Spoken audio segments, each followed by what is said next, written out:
will challenge that, though. I mean, if you go back to the 90s, we had statin drugs. That was a huge crisis. Everyone was going to be on a statin, and it was going to bankrupt the entire country. And how are we going to tackle that? It's the same thing that's happening now with the obesity drugs. Mm-hmm. Yep.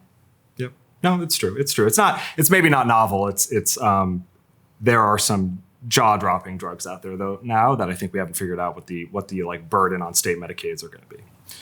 Yeah, I mean, there was an article about how all of the Eli Lilly and Novo Nordisk are lobbying Congress to get all these GLP drugs on the Medicare fee schedule. Right. And you have this big push-pull of, you've pharma, which is multinational and for-profit, and you've got Medicare, which is government, and you have a drug that could dramatically improve the quality of life for consumers. And the real question is, how do we pay for it? Yeah. Right. And commercial and others aren't paying for it. Right. So here's another, creating disparities, health disparities, right? Because Absolutely. of access, lack of access. In the article, they talked about how one of the biggest problems with these drugs is Americans are flying to Mexico to buy them in Mexico. And that's depriving Mexicans who really need the drugs, who have diabetes or are overweight, and they can't get them because we're coming and cash paying. And so not only do we have healthcare disparities in our own communities, we're then trampling across borders and creating healthcare disparities in other countries that have a much worse healthcare system than we do.